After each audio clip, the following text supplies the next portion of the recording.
The morning I found the hotel receipt, I was doing something completely ordinary. Sorting through a stack of mail on the kitchen counter, while Daniel's morning coffee went cold beside the sink.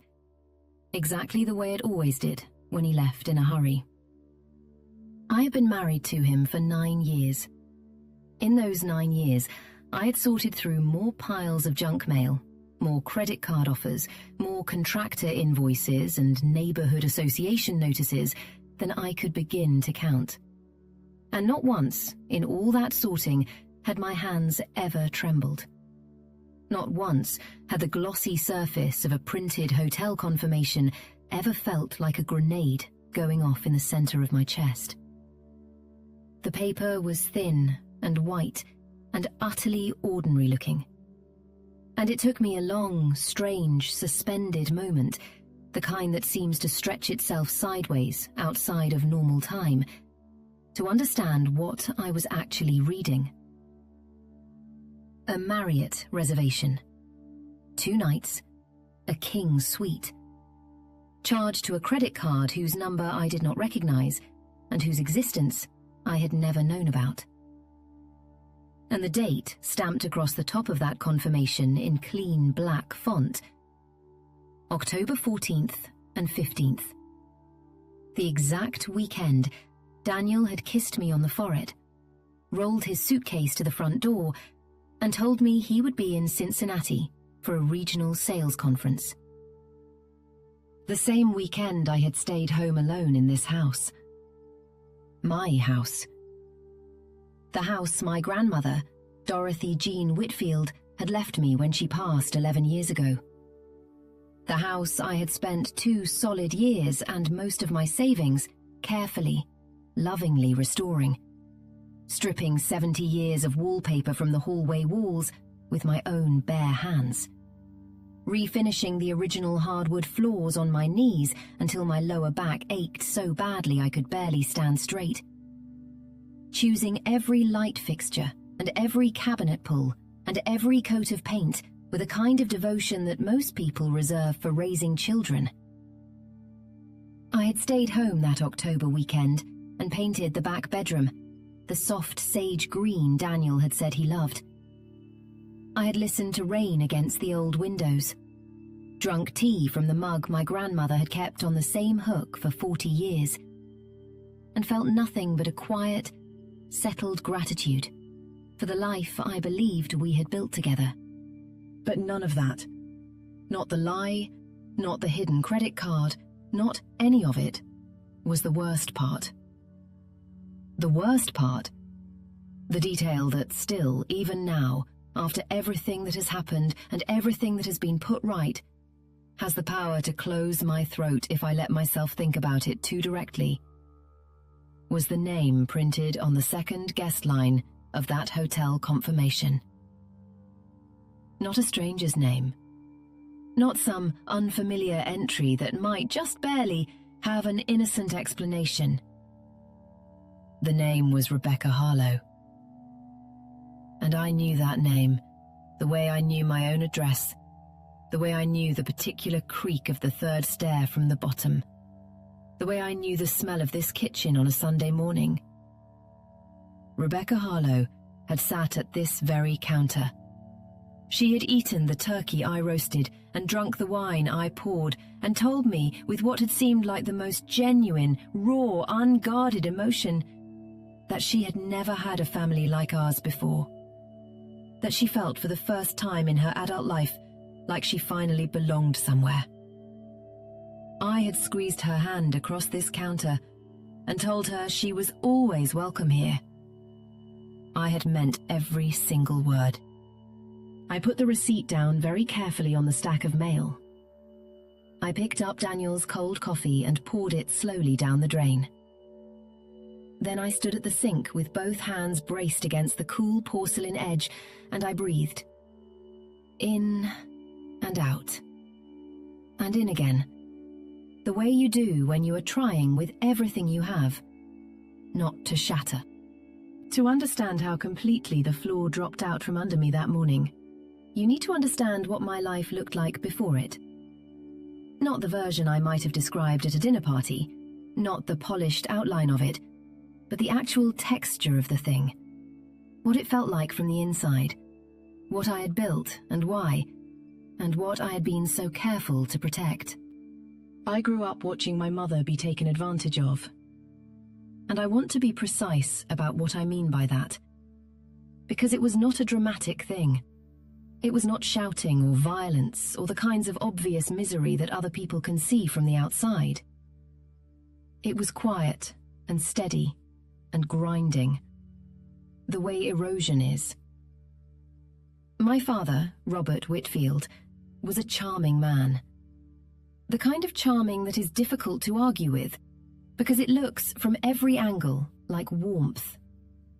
He had an easy laugh and an instinct for making the people around him feel chosen, feel seen, feel like the most important person in whatever room he was in. He was also a man who had cheated on my mother twice that she knew of, and very possibly more times that she didn't. And who, both times she found out, and both times she cried and threatened to leave, had the ability to make her feel that the problem was somehow hers. Her insecurity, her unreasonableness, her failure to understand the particular pressures he was under. My mother stayed because she had nothing to fall back on. No career of her own, no assets in her name, no financial life that existed independently of his. She had given him everything, and was left each time with nothing except the marriage itself. Which is a terrible reason to stay in a marriage, and which I understood sitting at the top of the staircase at 11 years old, listening to her cry quietly in the kitchen below, with an absolute bone-deep clarity that I have never lost. I made myself a promise on that staircase. I have kept it every day since. By the time Daniel Mercer walked into my life, I was 33 years old, I had a master's degree in landscape architecture, and I owned my grandmother's house on Birchwood Lane, free and clear, without a mortgage, as the single most valuable asset I possessed.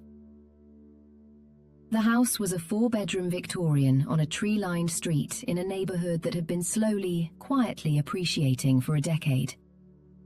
It had original millwork and 10-foot ceilings and a wraparound porch that looked out over an oak-shaded yard I had planted myself. My grandmother had given it to me, she said, because she had watched me love it my entire childhood, and she knew it would be safe with me. She was right. That house was not just an asset to me. It was the clearest expression of who I was.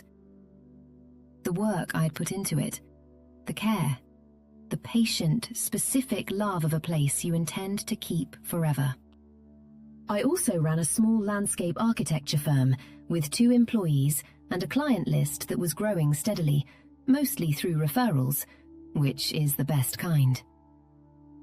I was not wealthy, but I was independent, and I was careful, and I had a plan for my life that did not require anyone else's permission or participation. Daniel came into my life at a late summer backyard party at the home of a mutual friend, on one of those evenings when the air goes golden and soft, and everything feels easy and possible. He was 40 years old, a regional sales director for a medical device company, recently divorced with no children. Clean-cut and funny in a self-deprecating way that I found disarming. He had brought a good bottle of bourbon and spent 30 minutes at that party talking to my elderly neighbor Harold about Harold's service in Korea. Not the polite, performative attention of someone enduring a conversation, but genuine, focused listening. Harold's face brightening the way old men's faces do when someone actually wants to hear what they have lived through. I stood across the yard watching that exchange and thought, quietly, almost against my will, this one is different. We dated for 2 years before he proposed. They were genuinely good years, and I want to be fair to the truth of that. He made me laugh in the particular way that solid men make you laugh. At the absurdities of daily life, at himself, at the two of us trying to navigate each other's habits and preferences with varying degrees of success. He was thoughtful in small ways that mattered to me. He remembered things I told him weeks later. He learned how I liked my coffee without being asked. He made real space in his life for the things I cared about, rather than tolerating them at the edges. When he proposed, he did it in my kitchen on a Sunday morning, down on one knee on the hardwood floors I had refinished. And the ring he had chosen was a simple oval diamond in a plain gold setting. Nothing showy. Exactly what I would have chosen for myself. I said yes, and I meant it, and the joy of that morning was real. We got a prenuptial agreement. I want to be transparent about who drove that decision because it matters to the story. It was me. It was entirely, from the first conversation, my idea. Daniel's initial reaction was a mild, slightly deflated discomfort. The expression of a man who has been asked to sign a document that implies, at least in his reading of it, that the person asking does not fully trust him. I understood that feeling, and I acknowledged it, and I explained, as clearly and honestly as I could, that the prenup was not about Daniel specifically. It was about the principle I had carried since I was 11 years old, sitting at the top of the staircase, listening to a woman who had given away everything and had nothing left. Daniel listened to all of this, and then he signed. The prenuptial agreement was drafted by my attorney, a woman named Gloria Chen, who had been practicing family law in our county for 25 years, and who had the particular dry, precise intelligence of someone who has seen every variation of human behavior under financial stress and is surprised by none of it. The document was standard in most respects. What I brought to the marriage stayed mine. What he brought stayed his. Anything acquired jointly during the marriage would be subject to equitable distribution in the event of divorce. Clean and fair and unremarkable. But there was one provision that was not standard. Gloria had slid a single typed page across her desk toward me during our second consultation, almost as an afterthought. The kind of afterthought that only feels casual in retrospect. Some clients include an infidelity clause, she said. Her voice carried no opinion about this, just the flat professional delivery of a woman presenting information. The clause stipulated that in the event the marriage ended due to documented infidelity on the part of either spouse, the faithful party would retain full ownership of all jointly acquired assets, and the unfaithful party would forfeit any claim to the faithful spouse's premarital property that might otherwise be subject to equitable distribution arguments. She looked at me over the top of her reading glasses. It is not the most romantic addition to a prenuptial agreement, she said, in a tone that made clear she had no particular investment in romance. I thought about my mother. I thought about the kitchen table where she had sat with nothing, forgiving a man who had already made his choices. I thought about my grandmother's house, about the floors I had stripped and the walls I had painted, and the porch I had rebuilt plank by plank. I thought about everything I had built in my life, because I had made myself a promise on a staircase at the age of 11, and I had never once let myself forget it. I said, "Put it in." Daniel's attorney, a younger man named Phil, who wore expensive ties and spoke in the dismissive shorthand of someone who considers certain legal cautions beneath his sophistication, raised a single eyebrow at the infidelity clause and noted that it was unusual. Daniel signed it anyway. I remember watching him write his name at the conference table in Gloria's office, the pen moving easily across the paper without hesitation. He looked up at me when it was done and smiled the warm, open smile that I had fallen in love with. "I'm never going to cheat on you," he said. "This is just paper." And I believed him. standing in that conference room, watching the morning light come through the Venetian blinds and stripe the table in pale gold, I believed him completely. We were married in October, in the backyard of the house on Birchwood Lane, under the oak trees I had planted myself when they were 6-foot saplings. It was a small ceremony, 23 people, a catered lunch on the porch afterward, Daniel's sister Natalie crying happy tears, and my best friend Patrice giving a toast that made everyone laugh, and then made 2 people cry, which is the mark of a great toast. It was the wedding I had wanted. It was one of the best days of my life. And I do not say that with irony or with retrospective bitterness. It was real that day. The best things in it were real. For the first several years, the marriage worked. I know this now with a clarity I did not have while it was happening. The clarity that comes from having enough distance to see where the genuine warmth ended and the performance began.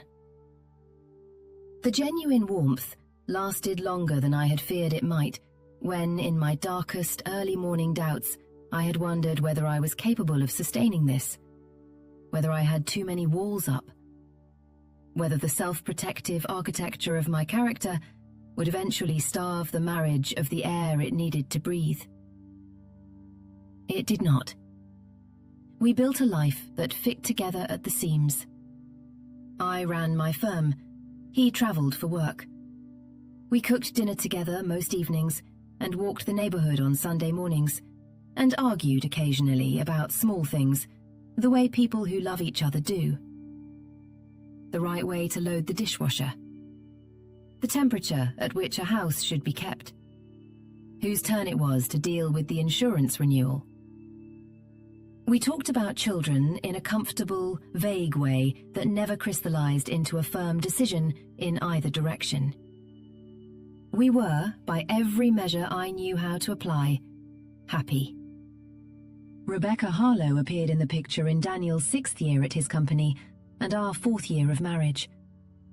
She was hired as a regional marketing coordinator, younger than us by about 8 years, sharp and quick, and possessed of a kind of performed vulnerability that I recognized, intellectually, even as I found myself charmed by it anyway. She was funny and self-deprecating and generous with personal confidences in a way that felt, at the time, like trust. She told me about a difficult childhood, about a string of relationships that hadn't worked, about her ambivalence regarding children and her difficulty fitting in at previous jobs. I listened to all of it with genuine interest and genuine care, because those were things I did. I listened. I made space. I made people feel held. I liked her. I want to be honest about that and not pretend otherwise. I liked Rebecca Harlow, sincerely and without reservation, for a long time. I had introduced her to my social circle. I had brought her into my home. I had thought about her when I came across articles I knew she'd find interesting and texted them to her, and she had done the same for me. We had a real friendship, built over real time, grounded in what I had believed was real mutual care. That is the wound underneath all the other wounds. Not Daniel. Rebecca. The first thing I noticed was the phone. And I noticed it the way you notice the absence of a sound you've been so accustomed to that it registered as ambient, as simply part of the texture of daily life. Daniel had always left his phone on the kitchen counter when he was home, face up, ringer on, completely unremarkable, in the easy way of someone with nothing to hide. It was a habit I had catalogued without ever consciously cataloguing it. The way you learn the particular sounds of a house you've lived in for a long time. Sometime in the spring, roughly 18 months before the October morning I found the hotel receipt, the phone started going face down. Not every time, not in an obvious, dramatic way, just often enough that, after 3 weeks of it, I noticed that I had noticed, and immediately told myself that noticing was the kind of low-grade paranoid thinking I refused to indulge.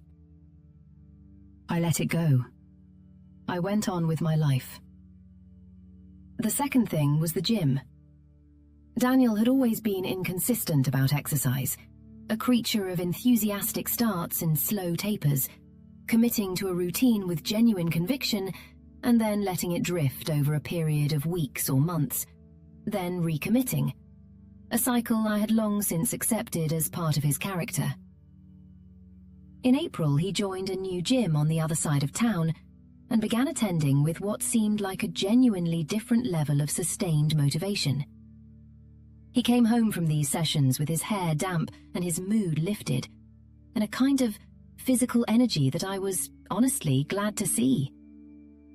He was losing a little weight. His clothes fit him better. I told him he looked great, and he said he had finally decided to get serious. And I was pleased for him. It did not occur to me, not once, to wonder why a man would drive 40 minutes to a gym when there was a perfectly adequate facility 6 blocks from our house. The third thing was the silence, and this is the one I feel most foolish about, because it was hiding in plain sight the whole time. For years, Rebecca Harlow had been a regular presence in our home, and therefore a regular presence in our conversation. A name that came up naturally when Daniel talked about work, the way any mutual friend's name might surface. At some point, I have tried to locate exactly when, and I cannot, she simply stopped being mentioned. Not conspicuously, not in a way that announced itself as an absence. She just quietly disappeared from the rotation of names, and the space she left was so seamless that I filled it in without realizing there was anything to fill in. There were other things, smaller things. A weekend trip to visit his college roommate Marcus in Nashville that felt slightly over-explained, a little too detailed in the logistics, as if the explanation had been prepared rather than arrived at naturally. A dinner party at a colleague's home, where Daniel was distracted in a way he smoothed over too quickly when he noticed me watching. A Saturday morning when he told me he was going to the hardware store for hinges and came back 2 hours later without them, explaining he hadn't been able to find the right size, his voice easy and his eyes going just slightly past me to the middle distance. Each of these things, on its own, was nothing. A worried mind can construct a conspiracy out of nothing. I had watched my mother do it, had watched her turn every small absence into evidence of catastrophe, and I had sworn I would not become that woman. So each time a doubt formed, I chose to leave it unfinished. I chose, deliberately and consciously, to trust him. It was Patrice who said something first, and she said it so carefully that I almost missed the weight of what she was carrying. We were at her kitchen table on a Saturday morning in late August, drinking coffee the way we had been doing together since we were both 26 and newly arrived in this city with second-hand furniture and too much ambition. Patrice was my oldest friend, a tall, composed woman who worked in human resources and had an almost unnerving ability to read the gap between what people said and what they meant. She had met Daniel within a week of me meeting him, had assessed him in approximately 30 minutes with the focused attention of someone doing a professional evaluation, and had told me afterward that he seemed solid, but that she was watching the edges. I had laughed at the time. She set down her mug. She had the expression she got when she had been sitting on something for a while and had decided she couldn't sit on it any longer. "Can I ask you something?" she said. "Of course." She turned the mug in both hands, looking at it rather than at me. "When's the last time Daniel seemed really present? Like actually in the room with you when you were talking? Not just physically there, but actually there." I started to answer immediately, and then stopped, because the honest answer was not the answer I wanted to give. I thought about the past several weeks, the way his responses in conversation had been pleasant but somehow glancing, as though he were participating in the surface of things while something else occupied the interior. The way I could finish a story and feel, in the silence that followed, that the story had landed in an empty room. "He's been stressed about the Q3 numbers," I said. Patrice nodded, slowly, in the specific way that means, "I'm accepting what you've said," without agreeing with it. "Okay," she said. Then, very gently, "Okay." She picked up her mug and changed the subject, and I drove home 40 minutes later, pressing the unease back into its container, and telling myself that suspicion without evidence was simply anxiety wearing a detective coat. I got home to find Daniel on the back porch in the September afternoon light, reading the newspaper with a glass of iced tea beside him, and he looked up when I came through the door with the warm, familiar smile that had been his primary feature for as long as I had known him. I stood in the doorway and looked at that smile and thought, I am being paranoid. This is a good man. I am choosing to trust him. And I meant it, completely. And I went out onto the porch and sat beside him in the afternoon sun, and was glad. I meant it, right up until the October morning the hotel receipt fell out of the mail. I stood at the kitchen sink for a very long time after I found it. The receipt was on the counter behind me. I did not need to look at it again. The details were already fixed in some deep, indelible part of my memory, where they were apparently going to live permanently. The Marriott letterhead, the suite number, the checkout timestamp, the credit card ending in 447 the name Rebecca Harlow printed on the second guest line, the Low Daniels. October 14th, October 15th. The same days he had sent me a cheerful, slightly complaining text from Cincinnati about the hotel air conditioning and a boring team dinner. I had, at some point while standing there, begun to shake. Not dramatically, not the movie version, all gasps and collapse, but a fine, sustained internal vibration, like a tuning fork struck somewhere deep inside my chest and humming against every bone. My hands on the porcelain were steady enough.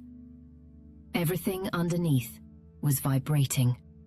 My brain, which had apparently spent the previous several minutes in a kind of suspended animation state, now began generating explanations with the manic, desperate productivity of a machine trying to avoid a shutdown. Maybe it was a work thing.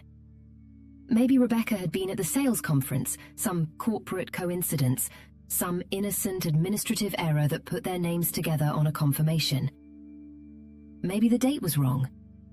Maybe this was old. Maybe. I turned around and picked up the receipt and read it again, 3 full times, because I am a careful person and I was not going to catastrophize based on anything I had not read carefully. I noted the credit card number, the check-in and check-out times, the room category, the specific date. There was nothing ambiguous in any of it. The confirmation was current. The credit card was not mine, and the 2 names on it belonged to my husband and the woman I had called a friend. I went to Daniel's home office, the small room off the hallway where he kept his laptop and his files, and the leather chair I had found at an estate sale and refinished by hand as a birthday surprise, spending a full weekend sanding and conditioning it until the leather was supple and dark and beautiful again. The room smelled like him. The cedar of his deodorant, the coffee he drank there in the early mornings, the faint woody warmth of that leather chair. I stood in the doorway and I looked at all of it. The chair, the shelves, the desk where he worked and where he had, I now understood, been hiding something from me. And I felt something cold and final settle into the place where the warmth had been. Not anger. Not yet. Something quieter and more absolute. The feeling of a decision that has been made, not by you, but about you, without your knowledge, and whose consequences you are now going to have to live with, regardless. I did not go through his laptop. I want to be precise about that, because it matters to me that I acted from strength rather than desperation.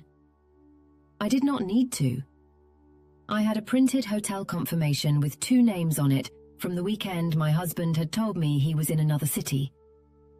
The evidence was not circumstantial. It was, as Gloria Chen might have said, in her dry and precise way, sufficient. I went back to the kitchen and sat down at the counter. The same counter where I had squeezed Rebecca Harlow's hand and told her she was always welcome in my home. And I put my face in my hands, and I let myself, for a few carefully rationed minutes, feel the full, crushing weight of exactly what this was. Not the logistics of it, not the legal implications, not what came next. Just the simple, devastating truth. 9 years. A man I had loved. A woman I had trusted. A lie, sustained over months, built inside the life I thought I was living, so close to me that I had been breathing its air without ever knowing it was there. When I lifted my head, my eyes were dry. The vibration in my chest had gone still. And where the warmth had been, there was something cold and clear and purposeful, like winter water over dark stones. I picked up my phone and called Martin Webb. Martin Webb had been recommended to me by Gloria Chen before she retired, passed along with the particular emphasis of someone leaving you with the right tool for a job she hoped you'd never have to do. He was in his mid-50s, silver-haired, compact, the kind of man who wore a good suit without appearing to think about it. His office was on the 3rd floor of a building downtown, a room that smelled of old paper and lemon wood polish and the dry warmth of a well-maintained space. And when I came in at 4 o'clock that afternoon, he had a glass of water waiting on the corner of his desk, and the manner of someone who was prepared to listen for as long as it took. I told him everything in as ordered and factual a way as I could manage, beginning with the receipt and moving through what I had found in the 6 hours since. The transfers from our joint savings account. $14,000 moved in increments over 11 months to an account I had never seen.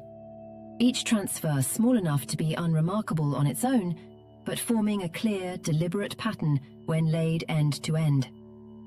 The charges on our joint credit card. Restaurant bills on weekends when he was supposedly elsewhere. Hotel parking.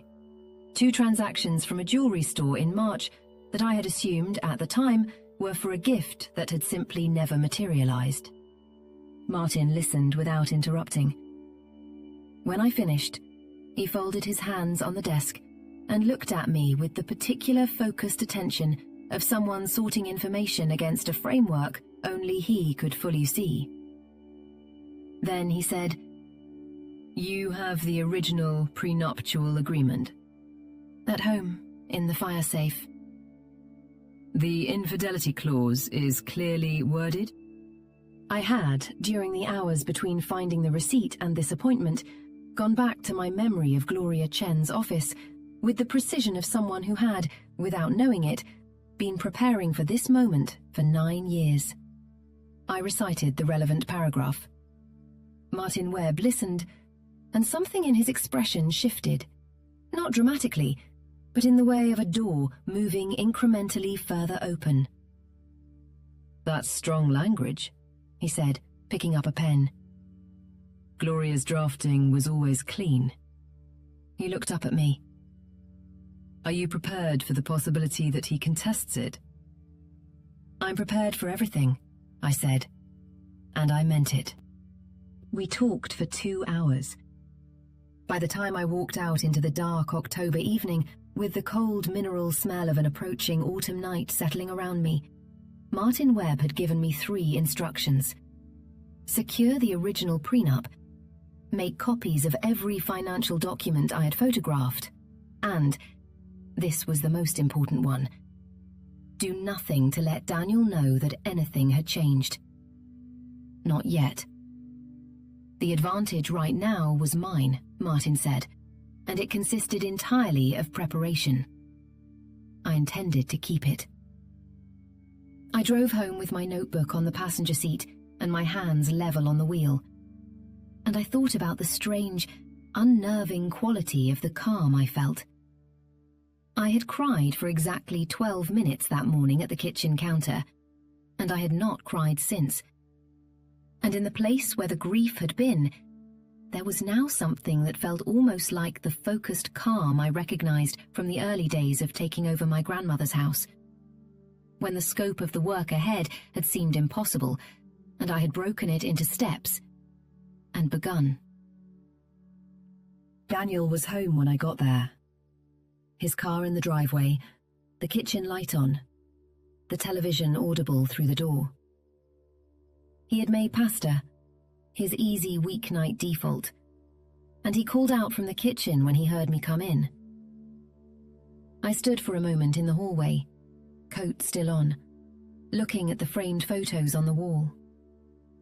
Our wedding day, a vacation in Maine, a Thanksgiving from 2 years ago where Patrice and her husband were on one side of me and Rebecca Harlow was on the other, her arm around my waist, her face turned to the camera in a smile I had always thought was beautiful and open and honest.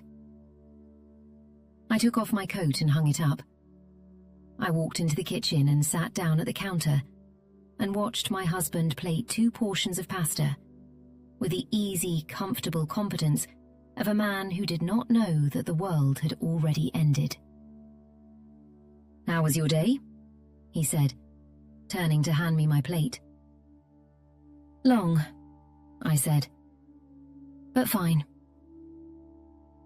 He sat across from me and we had dinner and talked about nothing, something he'd seen a clip of online, whether the oak trees in the backyard needed to be assessed for a fungal issue one of the neighbors had mentioned. He was exactly himself, warm, present, easy. I watched his hands around his fork. I watched his mouth form the familiar words.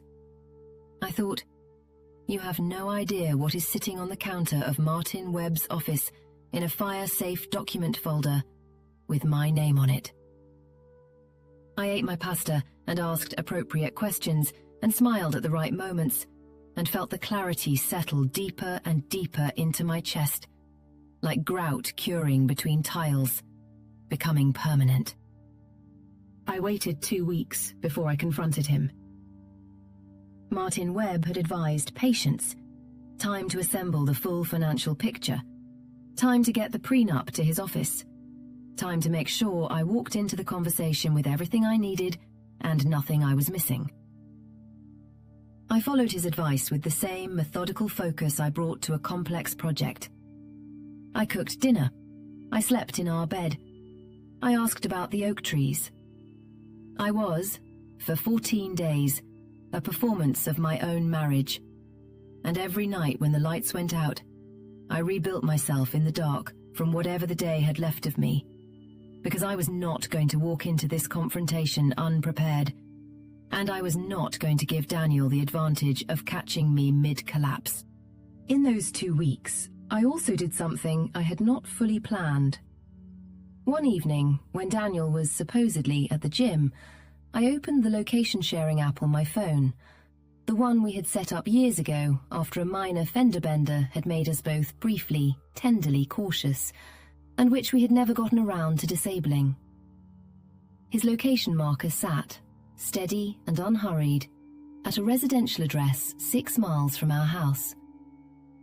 I looked up the address in the county's public property records, The apartment at that building, Unit Chithir B, was leased to a Rebecca Harlow.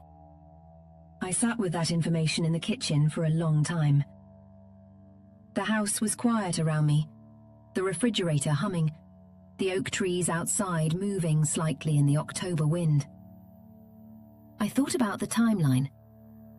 14 months of transfers, a gym membership 40 minutes away, a woman's apartment address 6 miles from our home. This was not an impulse. This was not a mistake or a moment of weakness, or a man who had simply stumbled into something and didn't know how to get out. This was constructed. Patient, careful, deliberate construction. The kind of thing you build when you intend to keep it. I called Patrice that night. I told her everything, beginning with the hotel receipt and ending with the address on the property database. There was a silence on the other end of the phone that had a specific weight and texture. Not the silence of someone processing a surprise, but the silence of someone who has been holding something for a while and is feeling it shift in their hands. When she spoke, her voice was very quiet, and it had the particular quality that her voice got when she was deciding between her emotions and her practicality. And the practicality was winning, but only just. "I'm going to kill him," she said. And then, after a breath, "What do you need me to do?" I told her.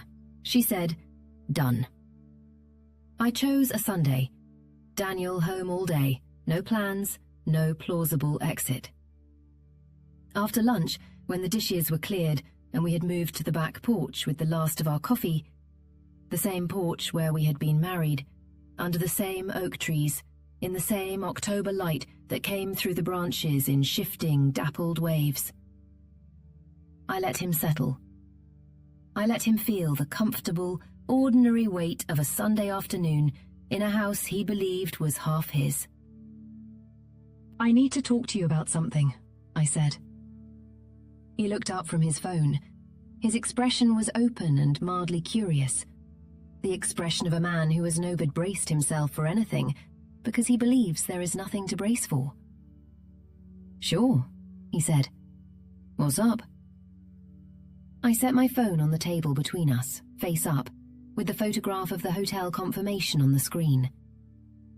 I watched the colour leave his face.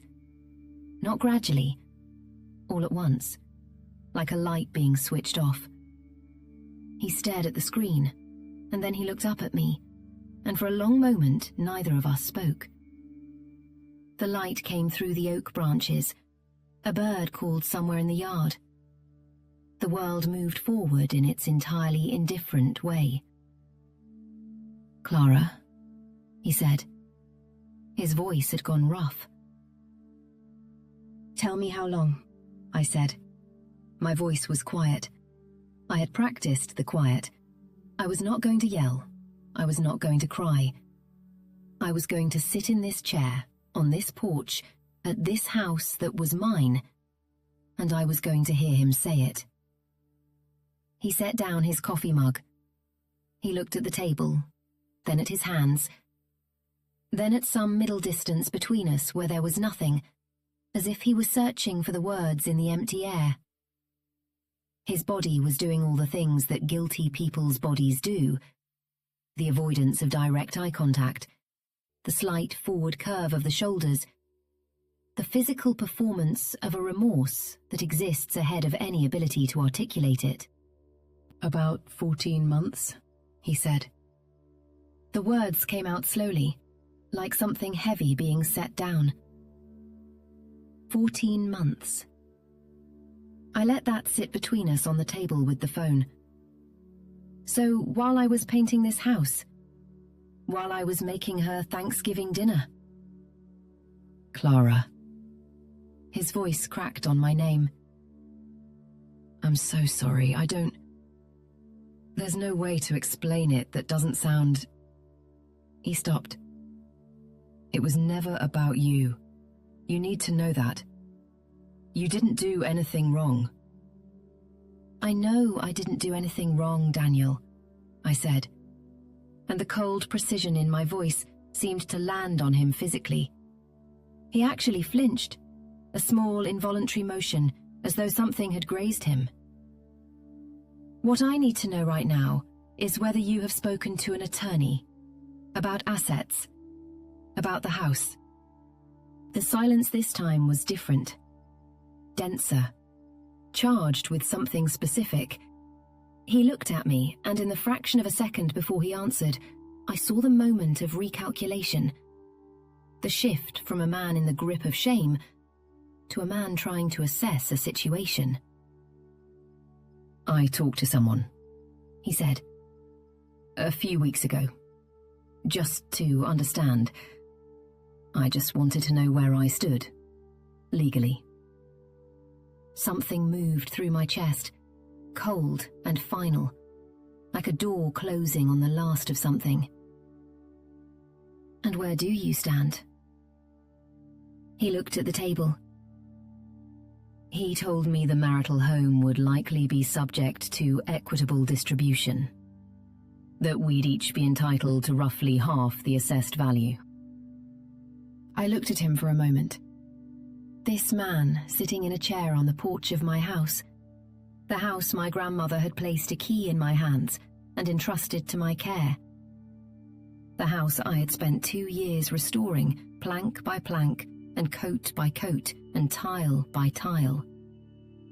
The man who had consulted a lawyer about claiming half of it, while sleeping in the bed I had made for us both. "Do you remember?" I said very quietly. "The infidelity clause." I watched him remember. I watched it move across his face, the way weather moves across open ground. The specific, particular recognition of a conference room, a typed page, a pen in his hand, a signature written without hesitation. I watched the understanding arrive, and then I watched what came behind it. The pale, stunned stillness of a man who has understood that the outcome he was counting on was decided before he started counting. "Clara." His voice had changed again. The remorse had been replaced by something more careful. "That clause, it's possible it wouldn't hold up. Kevin said there are arguments about the enforceability of—" "Kevin," I said, "has not read Gloria Chen's language." I picked up my coffee. "Mine has." He stared at me. "Martin Webb," I said. "He's been my attorney since October 20th. I let that settle. "He sends his regards." Daniel said nothing. He sat on the porch of my house in the October light and said absolutely nothing. And in his silence I could hear the full weight of everything he had planned, everything he had built, everything he had believed was coming, crashing quietly to the ground. The second confrontation was harder. It was 2 days later, a Tuesday evening. Daniel had been moving through the house in the intervening days with the careful, muted tread of someone navigating a space that had changed its nature while he wasn't paying attention. He wasn't cold, exactly. He was diminished, moving at reduced volume, as though he had turned himself down several notches and was hoping the adjustment would go unremarked. I had not told him to leave. Martin Webb had advised me to consult the specific provisions regarding the marital residence before taking any unilateral action, and I was following his advice. We moved around each other in the house with a painful, elaborate courtesy that had nothing behind it. On Tuesday evening, I found him in his office, the leather chair room, the room that smelled like him, sitting at his desk with his laptop open, staring at a screen I couldn't see. He heard me in the doorway and looked up with an expression that was trying and failing to be neutral. "We need to talk about the money," I said. He closed the laptop. "I know." I came in and stood in the center of the room because I was not going to sit down for this. I had the dates and the transfer amounts memorized. I had the credit card statement and the restaurant charges and the parking fees. I laid them out for him the way you lay out a plan before a client, methodically, completely, without editorializing, because the facts were sufficient on their own. He listened. His face went through several changes, none of them clean. By the time I finished, he was looking at the desk with an expression that I recognized with a sharp and painful clarity as the expression of a man who is calculating whether there is still a version of this that works out in his favor, rather than the expression of a man confronting the magnitude of what he has done.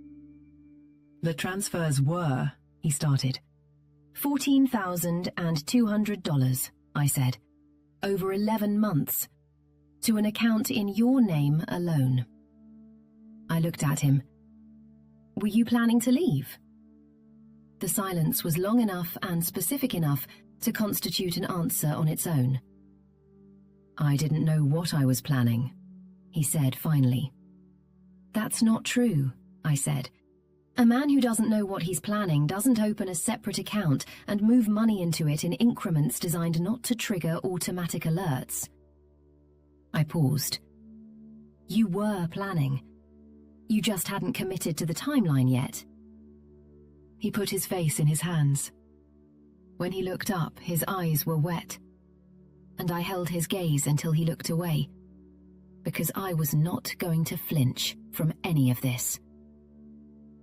I had spent 9 years in this house. I had refinished the chair he was sitting in. I was not going to flinch. Did she know? I asked.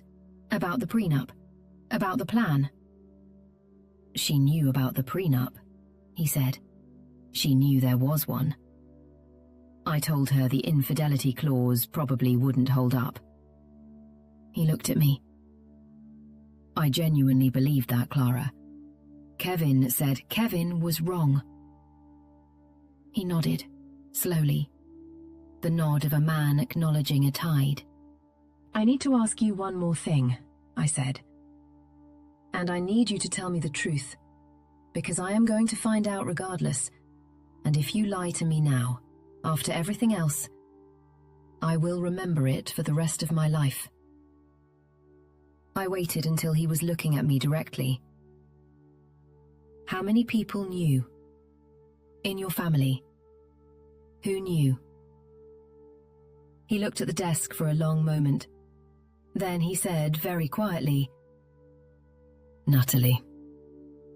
And that was the second thing that stopped my breath. Not the affair, not the money. Natalie, who had stood in my backyard and cried happy tears at my wedding. Natalie, who had walked the beach with me for 2 hours 2 summers ago, talking about her life and mine with the ease of genuine intimacy. Natalie, who had known, and had said nothing, and had kept coming to my table. I left the room.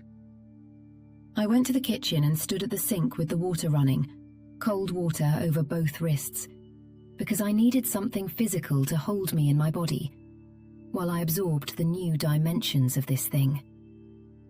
The water ran over my hands and down the drain, and I breathed, steadily and slowly, until I had rebuilt enough of myself to function.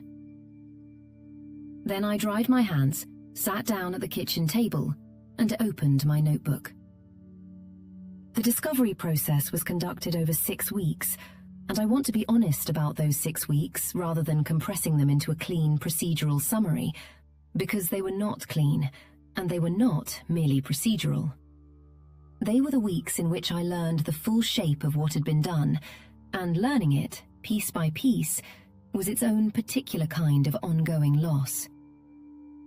Martin Webb's office was on the 3rd floor of a brick building near the courthouse, a room that I came to know well over those weeks. The squeak of the second stair, the specific quality of the afternoon light through his window, the particular smell of the lemon wood polish his receptionist used on the conference table. I sat in the same chair across from him 6 times over those weeks, and each time I came with something new, and each time he received it with the same focused, unflappable attention. The most significant discovery came in week 4. A set of financial documents subpoenaed from Daniel's separate account that showed, with unambiguous clarity, how the $14,000 had been allocated. Some of it had gone to expenses, the gym, the restaurants, the jewelry, related to his relationship with Rebecca.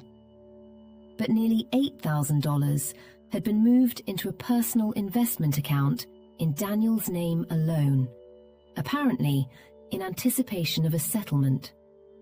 Not savings, not an emergency fund, a strategic reserve built on the assumption of a divorce proceeding in which he would receive a share of jointly acquired assets. I sat in Martin's office the afternoon that document came through and looked at it on the table in front of me. The bank statement with its clean columns of numbers, the transfers highlighted in yellow. And I felt something settle into place in my understanding that was simultaneously the worst thing and the final thing. The last piece of the picture, the one that completed it and made the full shape visible. This had not been an affair that grew out of love and became a mistake. This had been a plan, an extraction, built quietly and patiently inside the structure of our marriage, with me as the resource to be extracted from. He had not loved me carelessly. He had deceived me deliberately, with forethought, over a long period of time. While eating dinner with me and sleeping beside me and smiling the warm, easy smile I'd once believed was the truest thing I knew about him. I looked up from the document. Martin Webb was watching me with the careful stillness of a man who has sat across from people in the worst moments of their lives and learned to be present without intruding. "Are you all right?" he said. "Yes," I said. And then, because I was the woman who had made a promise on a staircase at 11 years old and had never once broken it, "What do we do next?" "We file," he said. "And we win." The hearing was in February. I had requested an expedited schedule, and Martin had obtained it. I drove to the courthouse that morning through a pale, flat February light that felt, in my memory, like the world clearing its throat before saying something important. I wore the charcoal blazer I wore when I presented to major clients. Not a performance, just a reminder to myself of who I was. I parked in the garage and sat in the car for 5 minutes, watching the light on the building facade, thinking about Gloria Chen sliding a typed page across a conference table and saying, "It's not the most romantic edition," in a tone that contained, I now understood, exactly the right amount of wisdom. The courtroom smelled of industrial cleaning fluid and old paper, and the specific institutional neutrality of a place where private disasters become public record. I sat at the table on the left with Martin and a neat stack of documents and waited. Daniel came in with his attorney, Kevin Park, and sat at the table on the right. He looked diminished, not in a way that invited sympathy, but in the way of a man whose central operating assumption has been undermined and who is now holding himself together by deliberate effort. The easy, confident warmth that had been his most defining quality was gone. He did not look at me.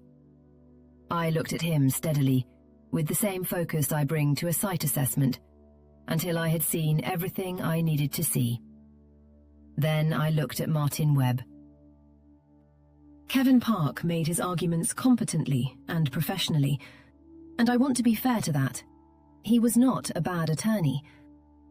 He argued that the infidelity clause was too broadly worded, that it imposed a disproportionate penalty, that equitable distribution principles should override a prenuptial provision one party had allegedly not fully understood at signing. Martin Webb made the counter-argument with the calm, precise efficiency of someone working from a position of complete preparation. He had Gloria Chen's language memorized. He had 14 months of documented evidence. He had a signed prenuptial agreement executed by both parties with legal counsel present on both sides. The judge, a woman in her late 50s with reading glasses on a beaded chain and the brisk, impersonal focus of someone who has decided a great many things and intends to decide this one efficiently, took 35 minutes to deliberate. When she returned, she read her determination in the level, dry tone of someone delivering a weather forecast rather than a verdict. The infidelity clause was valid as written, clearly enforceable, and supported by documented evidence of sustained marital infidelity meeting the threshold specified in the agreement. The prenuptial provision stood. Daniel would retain his personal assets, his retirement account, his car, his savings. He would receive nothing from the marital home, nothing from my premarital property, and nothing from the jointly accumulated assets, which, under the clause, reverted entirely to me. He was also ordered to return the $14,200 transferred from the joint account, and to pay a portion of legal fees. Kevin Park leaned over and said something in Daniel's ear. Daniel was still for a moment, looking at the table. Then he nodded, stood up, collected his things. He paused in the doorway of the courtroom, and I thought for one suspended moment that he was going to turn and say something. He did turn. Our eyes met across the empty, beige, fluorescent space. He looked, in that moment, exactly like a man who had signed something without reading it carefully enough, and had spent a long time learning what it meant. I held his gaze. He looked away. I turned back to Martin Webb. "Is that everything?" I said. "That's everything," he said. I picked up my documents. I placed them in my bag.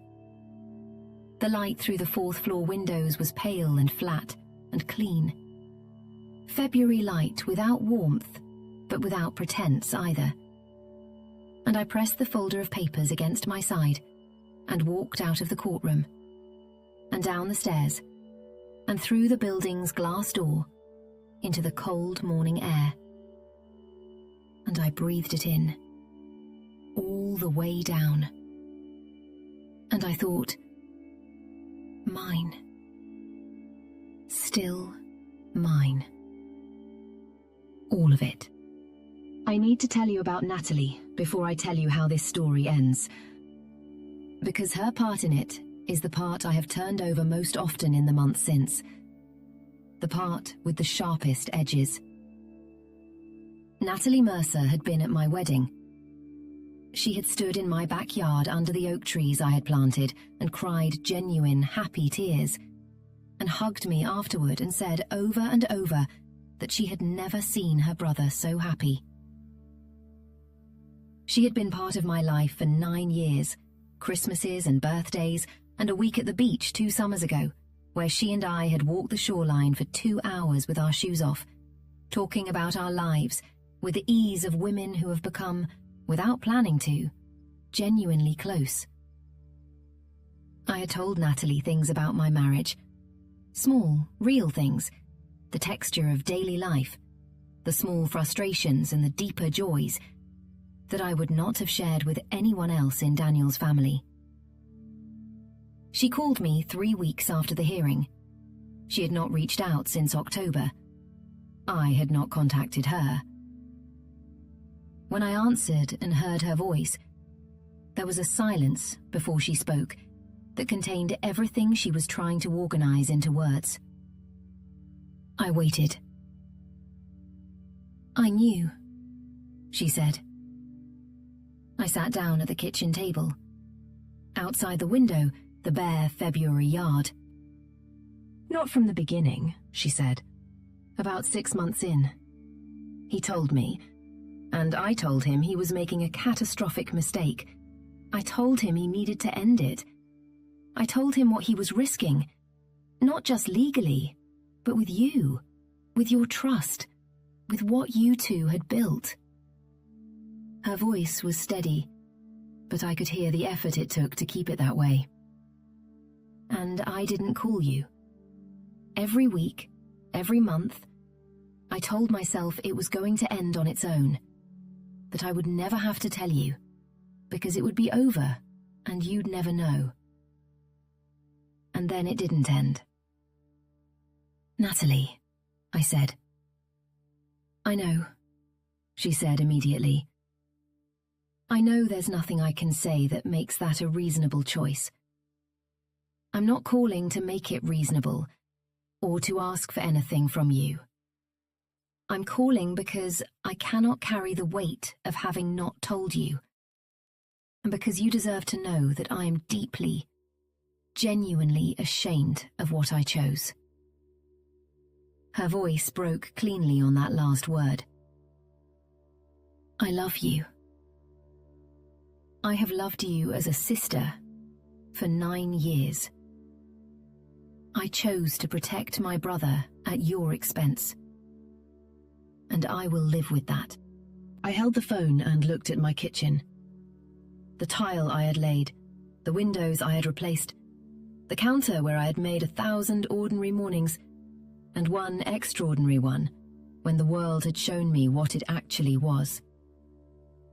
I thought about Natalie walking on the beach with me 2 summers ago, the water around our ankles, the long, comfortable conversation of 2 women who trusted each other. I thought about what she had been carrying during that walk, what she had known and chosen not to say, and what that choosing must have cost her every day since. "I appreciate you telling me," I said.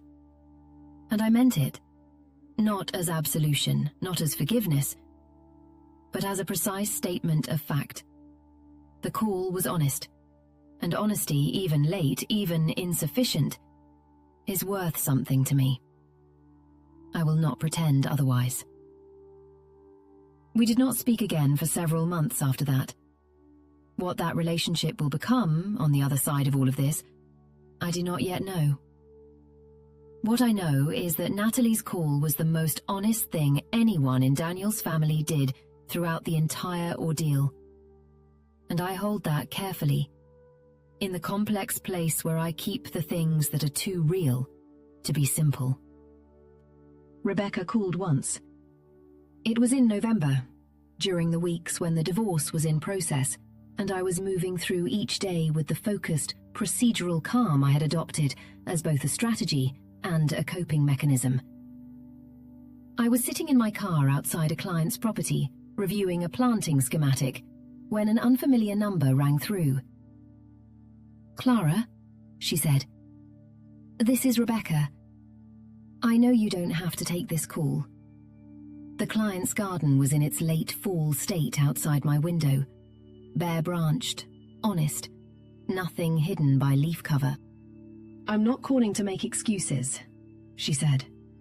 "I'm not calling to explain or to justify anything, because I don't have an explanation that would mean anything to you, and I know that.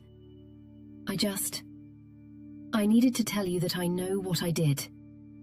I know what kind of person I was to you, and I am ashamed of it in a way that is not going away." A pause. Her voice was smaller than I had ever heard it. "You were a real friend to me, and I wasn't one to you, and I'm sorry." I sat with the phone against my ear for a moment. I looked at the bare branches of the client's garden. I thought about everything. The Thanksgivings, the texts about articles, the hand held across the kitchen counter. The specific sensation of believing you are loved by someone who is in the process of betraying you. "Rebecca," I said finally, "I don't have anything to give you right now. not forgiveness, not conversation, not anything. Maybe someday that'll be different, but not now. "That's fair," she said, and she hung up. I sat in the car for a few minutes after that. I did not cry. I thought about the gap between who I had believed she was and what she had chosen to do. And I held that gap as a measurement, exact and clear. And then I set down my phone and picked up the planting schematic and went back to work. It is May now. 7 months since the morning the hotel receipt fell out of the mail pile on my kitchen counter. 4 months since the hearing. 3 months since the Tuesday afternoon when the divorce was finalized. No ceremony, no drama, just 2 signatures and a judge's stamp, and the clean, definitive closure of a chapter that had been ending for much longer than I knew. The house on Birchwood Lane is mine, as it has always been, as it will continue to be. Last Saturday morning, I opened all the windows and let the May air come through, warm and full of the particular sweetness of the season. The neighbours' flowering crabapple, the green living smell of the lawn after Thursday's rain, the faint warmth of sun on old wood. I made coffee in the kitchen and drank it at the counter, standing in the morning light, and looked out the window at the backyard, where the oak trees I planted 11 years ago stand in their full, generous May canopy. The leaves, that particular, dense, extravagant green that the season earns. I thought about those trees. The bare root saplings I had driven 2 hours to find because I wanted the right species for this soil, the right structure for this yard. The roots that would hold in any weather. I planted them thinking about the long view. They have taken it. My firm is doing well. 2 new contracts this spring. One of them a proposed commission for a small public park that I am genuinely, fully excited about. The kind of project that asks you to think about a space not as it is, but as it could become, which is a question I find I can ask with more clarity than I used to. I hired a 3rd employee in March, a recent graduate named Elena, who has the precise, careful enthusiasm of someone who loves the work for its own sake. I'm teaching her the things that took me years to learn, and I find the teaching more satisfying than I expected. It turns out I have more to pass on than I realized. Patrice came for coffee this past Saturday, and we sat at the kitchen counter for 2 hours, talking about everything and nothing, the way we have been doing at various kitchen tables in this city for 16 years. At some point, she paused and looked around the kitchen, at the tile I had chosen and laid, at the windows I had replaced, at the counter that had witnessed everything, and said, in the plain, matter-of-fact way she says true things, "This place has always been the best version of you." I looked at the kitchen with her, the room where I had found the thing I was afraid of finding, the room where I had sat with my face in my hands for 12 minutes, and then dried my eyes and called a lawyer. The room where I had eaten dinner across from a man who was deceiving me and maintained for 14 days the steady performance of a woman who did not yet know what she knew. The room where my grandmother had placed a key in my hand and said, "This is yours. Take care of it." "Yeah," I said. "I think you're right." The key to the house hangs on its hook by the kitchen door, where it has hung for as long as I can remember. Every morning when I leave, and every evening when I return, my hand finds it without looking. The worn brass of it, the particular weight of it, the way it fits my palm exactly as it fit my grandmother's. It is warm from the sun when the morning light comes through the door glass, and it is cool in the evening when the day has gone and the air has changed. I touch it the way you touch something you are glad is still there.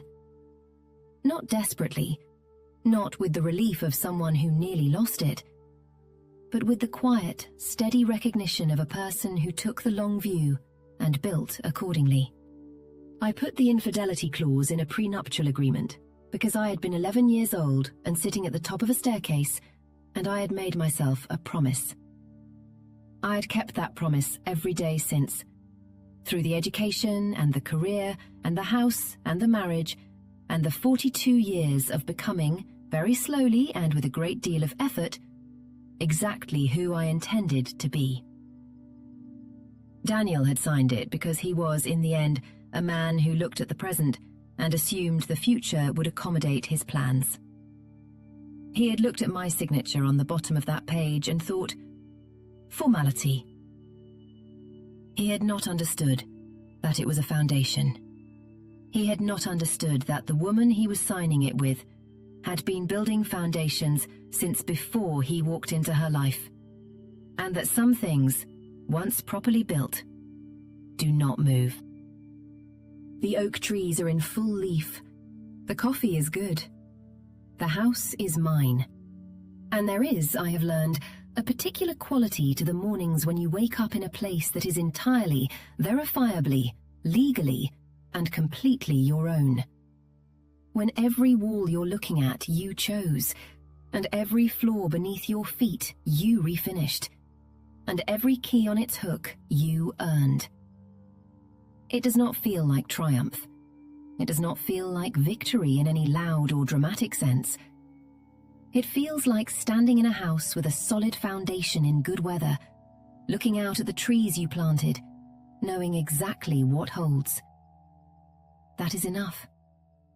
That has always been enough.